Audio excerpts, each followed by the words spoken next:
After millennials of revolving around Mars, a massive asteroid called Pi is advancing toward Earth and will crash in 8 years, which could wipe out humanity. As the world panics, the UN discusses the situation and allows China to form the Project United Nations Moon Shield, or UNMS. The plan is to make a huge base on the moon, build a super-nuclear weapon called cosmic striking hammers, use this weapon to destroy Pi, and use the moon's orbit as a shield to save Earth from the resulting debris. Yue applies to go to the moon, and the interviewer isn't impressed by him describing himself as a middleman and average.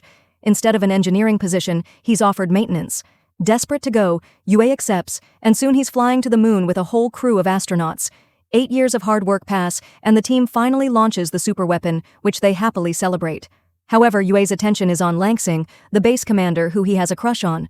In his free time, he practices how he could confess his feelings, and he's always there at the door whenever she comes back. However, Langsing doesn't even know who he is. Sometime later, Yue stays in his room listening to music while trying to write a good confession letter.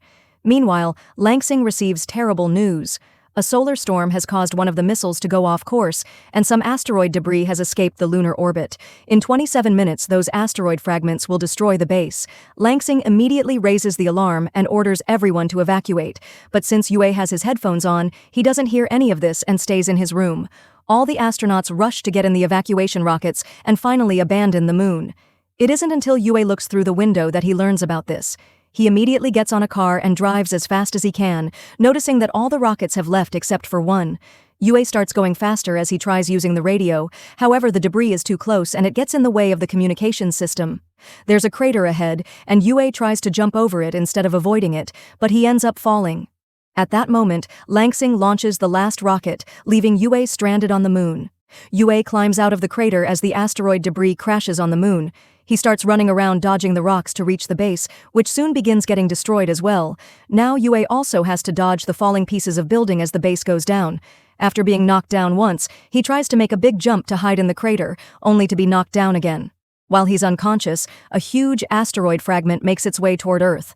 When Yue wakes up, he starts complaining and tries to contact the UNMS. At that moment, the asteroid fragment finally crashes on Earth, causing a massive explosion that destroys a large part of the planet. Yue can only stare in shock and sorrow as he realizes their 8 years of work were for nothing. Afterward, Yue returns to the base and tries to contact Earth, but he never gets an answer. For the following 6 days, Yue keeps on calling to no avail. He then realizes he's the last human alive, which further pushes him into poor mental health. Using paper, he decorates a room for a pseudo-funeral to honor humanity. The base still has food to feed 300 people and will last him a lifetime, so Yue decides he'll do what he's always wanted to do. First, he tries to get into Langsing's room, but he can't guess the right password. Next, he grabs a board and slides around the moon just for fun. As days pass, Yue keeps on trying passwords to the point of insanity. Eventually, he gives up and uses an explosive to open the door, which blows up his clothes too. Now that he has access to Langsing's uniform, she creates a figure of her and prepares a whole dinner with romantic music to confess his feelings. He even starts kissing the figure, unaware he's being watched. It turns out there are survivors on Earth, and now Langsing is embarrassed in front of her colleagues. Civilians are in underground bunkers while the astronauts are in the UNMS underground base. After some work, they've managed to connect to the lunar base, but they can only watch Yue through the cameras without sound because the radio isn't working. Because right now Earth is lacking resources, it'll take them 2 years to fix the communication system and even more to rescue him. The UNMS chairman decides they can use this for good and shares an update. The asteroid impact has fractured the planet's plates, which has been causing tsunamis that flooded 30% of Earth's land mass. Cities are covered in volcano ash and toxic gas, so soon there won't be any plants or animals left. In the underground bunkers, people try to keep plants in jars, but it's hard to keep them alive without sunlight. Diseases and depression are spreading among the survivors, who only get the most basic meals to survive. Some people are even losing their hair. The chairman thinks they should start live streaming Yue's life in the lunar base so survivors can get a glimmer of hope in these dire times. Since they don't have sound, they decide to hire a voice actor that can dub Yue's voice to make him look heroic. Langsing makes an announcement through the speakers to let all the survivors know that they've found a man on the moon and that the stream will start in 30 days. Some people don't believe it and suspiciously disappear. A few weeks later, Yue is in a deep depressive state and decides to self-delete. He makes his way to the warehouse to get some medicine for the job and finds an open food package in the corridor that he didn't drop. Yue opens the warehouse door and is shocked to see a beautiful figure lying down.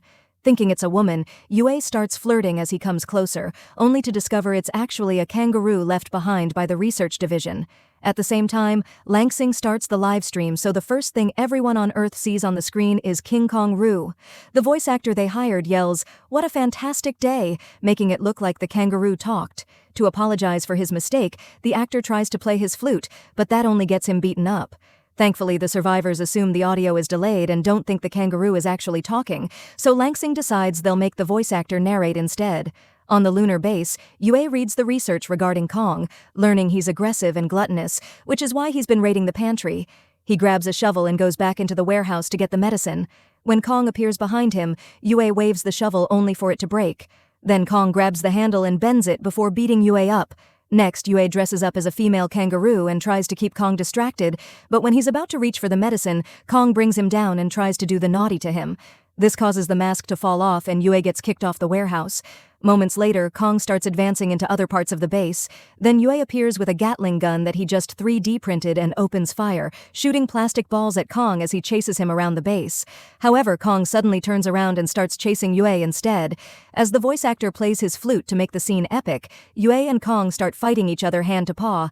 After lots of struggle, they knock each other down at the same time. The UNMS is worried about him and tries to contact him again. When Yue wakes up, he hears some static on the radio. There are no words, but he cries because he sees this as a sign that there are survivors on Earth. What Yue and the UNMS don't know is that the static was caused by Kong's tail messing with the cables. Yue and Kong stare at Earth as they realize they may have a chance to go home, and they agree on a truce from now on, although Kong punches him anyway. Over 200 days have passed since the incident, and Yue never stops playing a message to try to contact Earth. He and Kong have found their routine, and Yue announces they've become a family. Since it's obvious that Earth won't be coming for them, Yue decides to modify the spacecraft left by the old Apollo 18 mission, hoping he can fly home on his own means. While people in the UNMS discuss if they can use this to help him too, Kong and Yue leave on the car and quickly find the Apollo. Yue runs a test and confirms it'll work after some fixing. The Apollo is brought back to the base, and people on Earth watch Yue work hard on repairing it for multiple days. The UNMS is quite impressed, so they check their profile, realizing he's actually an engineer that somehow ended up in maintenance. Eventually, Yue notices that Apollo can only carry 22 pounds, and Kong alone weighs more than that. Feeling like he has no choice, Yue takes Kong for a ride and abandons him in the middle of the moon. However, Kong chases him and quickly gets back on the car. When they return, Yue starts researching a more powerful propulsion system and discovers that the prototype of the superweapon is still stored in the previous base. Kong and Yue leave on the car with a bunch of supplies and only stop traveling at night because the vehicle requires solar power. It'll take them weeks to reach the old base because it's on the other side of the moon, and people on Earth worry that Yue may not make it since the sun only shines on the moon for 14 days per lunar cycle. Soon, the UNMS realizes Yue has been driving in the opposite direction to chase the sunlight. The trip will take longer, but he won't get stuck. Now Yue has 41 days to get to the base and can only sleep 4 hours per day. The first few days, Yue and Kong keep each other entertained, but eventually, the trip begins taking a toll on their mental health. One day, Yue wakes up to find Kong driving and talking, but this is just a dream. After accidentally driving into a crate, the duo finally makes it to the old base. Soon, Yue finds the warhead and carefully brings it down. Kong suddenly starts pressing a button repeatedly, and Yue panics, but thankfully, it's just the inspection program. While they're getting ready to go back, an angry Yue locks Kong up in the trunk to keep him away from trouble. Afterward, he starts driving to the base, playing music as a distraction. This stops him from hearing the trunk accidentally getting separated from the car. Hundreds of miles later, Yue finally notices the missing trunk, but going back for Kong would mean missing the sunlight. At first, Yue drives away, but eventually the guilt is too much and he goes back to save Kong. As everyone on Earth celebrate this decision, a happy Kong licks Yue to thank him. In the UNMS, Langsing orders the entire team to find a way to contact an old lunar dog that was left behind by another mission, which hopefully could help Yue. At the same time, Yue and Kong keep on driving without stopping to sleep, otherwise they'll miss sunlight. After staying awake for over 50 hours, they notice that the sunlight is leaving them behind, but they don't give up and speed up. The temperature starts dropping and Yue has to turn on the heat not to freeze to death, which consumes the car's battery even faster. With only 35 miles left to the base, the battery finally dies and the car stops. Yue gives up and comes out to wait for the end. In the UNMS, the team finally gets the dog to start moving, but it's still too far away. They try making it jump over a crater as a shortcut, only for the dog to fall and break. Back to Yue, he keeps thinking about Langsing while staring at her picture on a mirror. Kong starts chasing the reflected light like a cat, giving Yue an idea. He rips off the car's door and uses his tools to transform it into a sled, which he attaches to Kong. Then Yue flashes the light ahead of them, and Kong starts chasing it, moving the sled through the moon surface. Eventually, they find a big chasm, and Yue makes Kong jump across it while activating some gas tanks that give them the necessary propulsion to make it to the other side. Everyone on Earth celebrates with hope and excitement, and there's an award ready for Yue for when he comes back. Humans gain more hope and work hard on fixing structures, while signs of Yue and Kong decorate the bunkers. Thanks to this hard work, the UNMS only needs 3 months to regain communications with the lunar base. 516 days have passed since the incident, and Yue is still working on connecting everything, which is harder than he thought because Apollo has outdated technology. One afternoon, Yue gets excited because he finally hears static on the radio again. However, when he turns to Kong, he finally notices him messing with the cables. Yue tests them with his own hand to be sure, and his mind finally breaks as he realizes all his work and suffering has been in vain because he's the only human left. He yells at Kong for a while before the depression takes over his mood again. On Earth, the UNMS still needs a month to finish fixing the comms. Refusing to give up, Langsing uses the speaker system to talk to all the people in the bunkers. He admits Yue isn't a hero, he's an average man they left behind by mistake. But he's been working hard to be a hero for a whole year, so he deserves people to support him in return. Langsing asks the survivors to turn on their flashlights and shine them towards the moon to tell Yue he isn't alone. At that moment, Yue opens his helmet, and he's starting to lose oxygen. However, humanity comes together with flashlights and even lighthouses, lighting up the Earth to prove they're alive. A shocked Yue falls to his knees in tears. Finally, by day 613, the UNMS fixes communications, and Yue gets to see a human face again. After the initial celebration, Yue spends his days talking to the team, who has found the Apollo blueprints and guides him on how to connect the old technology with the new. Now Yue gets to see Langsing every day, and he thinks they're becoming friends. One night after they're finally done with the repairs, Yue tells Langsing that he initially turned down the maintenance position and left the interview. On his way out, he saw Langsing, and her smile made him change his mind. Moved by this confession, Langsing makes one of her own. When she was evacuating, she did see Yue on the crater, but she left anyway because rescuing him would have killed them all. She also admits she'd do it again. Meanwhile, something in space is approaching Earth. The next day, Yue and Nog finally board the Apollo and get to leave the moon. There's some turbulence at first, but soon they make it to orbit and everyone on Earth celebrates. In just a few hours, the Apollo safely reaches the lunar station, and Yue and Kong go looking for the escape pods. Unfortunately, on Earth, they receive terrible news. Another large piece of the asteroid that has been floating around the moon has been pushed out of orbit by the rest of the debris, and is now coming towards Earth. They've named it Pi Plus, and it will destroy what's left of humanity. The team realizes that the only one who can save them is Yue, who would have to pilot the warhead toward the asteroid with high chances of dying in the process. Volunteering to do the talking, Langsing contacts Yue while live-streaming the conversation.